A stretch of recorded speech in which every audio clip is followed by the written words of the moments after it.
Never know how to start these. Am I good? I am good. So, how do I outline this? I finally built and completed the MOD-9 almost 100%. I guess it would be 100% now. Starting with the MOD-9, finally 100% completed the build. And I know I've said this in the, what is it called? I've said it multiple times in the past, but it's finally 100% completed. In addition to some of the kinks being worked out, like the firing pin, which I had to build, the bolt, which I still have to weld, fully completed, but I'll get into that later. I guess I have a script for the preliminary build that I would like to go over. Even you can see, bolt pulls back, just an example, and then you can get forward, which is really a really nice feeling to it. The only thing I don't like is the bolt that it's given to me with the parts dispense, but again, I'll get into that going into the script. Things included in the kits: the bolts, some duplex screws, specific screws and rods, specifically used for the firing pin, which is cool. Although this was definitely a harder build compared to the FGC9, which was, I would say, a scale of 1 to 10, probably a 3, 4, 5 on difficulty. This had to be an 8. It's much harder to build. Although the FGC9 took 1 year, about a little under a year to build all the way through. This took 6 months, only because I still had some experience with the FGC9. Some things that made it just a little more difficult is there's 3 things: the end cap, which I had to weld and make, the rod, which I didn't want to weld, so I had to design my own, which was I don't know if I could show it, but the little cap, it's not welded, I just added a little cap so it's held there automatically. When initially doing tests, I would notice if I do this 3 or 4 more times, it would push all the way through, hence why you need to weld it. What is it called? Oh yeah, the firing pin. I have no experience making a firing pin. I had my friend from church help me make the first one, although it was much shorter than than it was supposed to be. It was like 10 millimeters off of the initial what the guy was saying. Let's see. I guess, what is it called? The end cap. The barrel was actually surprised. It was much easier than the FGC9. It was essentially heating it up and making sure that it was in all the way. You can even see here, hopefully, that it's flush. It even passes the bullet test, where without testing the gun in my apartment, you put a piece of paper in and it does actually, what is it called? Puncture the paper. So the firing pin is going through and resetting properly, in addition to the hammer manually being reset, which, on Friday, I'll be able to tell if everything is all functional, because that's when I will be testing it. Passes the paper test. It passes the, so if you put a bullet in and ride the barrel, it does go in straight with no issues. Where I had a couple of issues with the FGC9 fully going through. And honestly, now that I think about it, I better have B-roll during this time. But we'll see. It's probably backwards here. Let me think.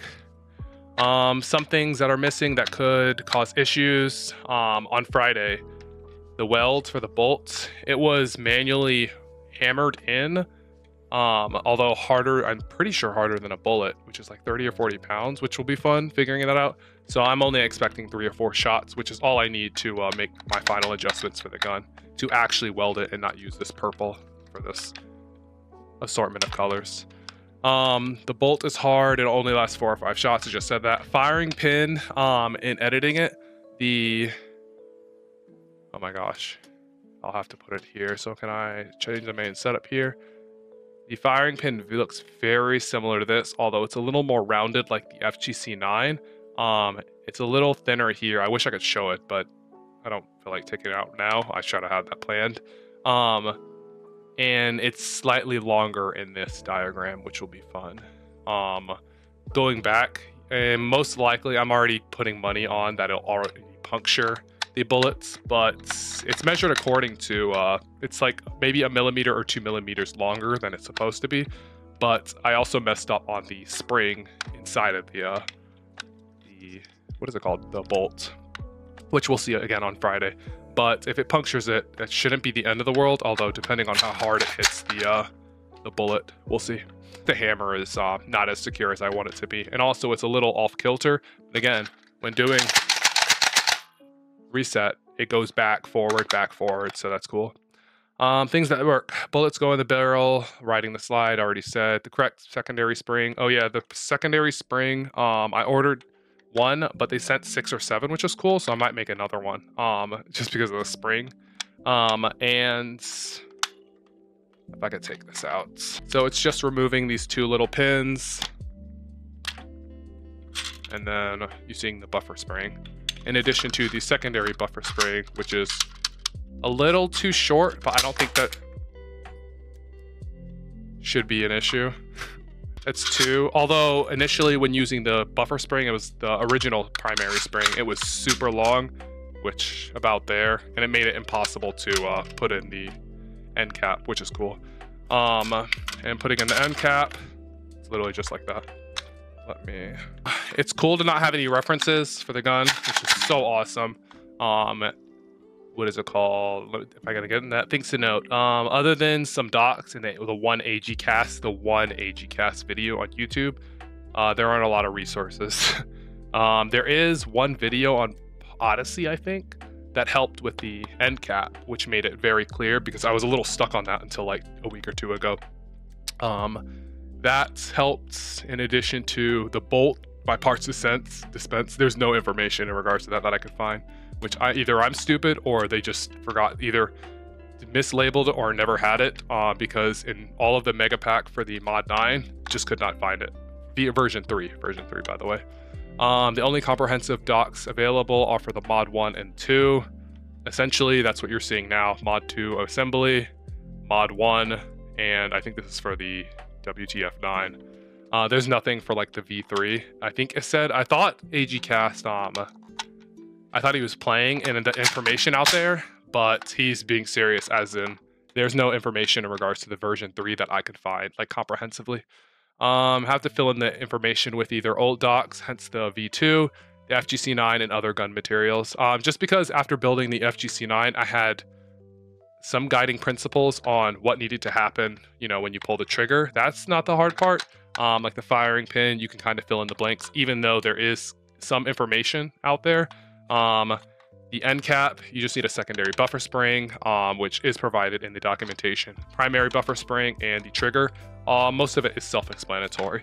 Although you obviously want it to have a tolerance level of like close, if that makes sense. It would be nice to have proper documentation for version 3. Let's see, we'll report findings after shooting on Friday and Thursday. I say Friday, but I might go up earlier on Thursday and just test it. So, you know, with a string tied to a tree, and we'll see how that goes. Other than that, I should have some B-roll rolling in regards to how cool it is. It's much cooler than the FGC9, only because it's like close. And also it's new. I like this integrated. Everything's integrated where you don't have to have a stock. And honestly, there's so much, now that I know how to do more than I know, or more than I can customize with the FGC9, there should be more opportunity to adjust, like, as he says, the recoil, and that's really it. And maybe adding a longer barrel, and also different type of stocks, depending on, you know, Georgia, what is it called? Georgia legality. But we'll see that. We'll see more once it starts working. Other than that, thank you, and I'll report back with another video, probably a more comprehensive video on Friday, after Friday, and we'll see then. Okay, bye now.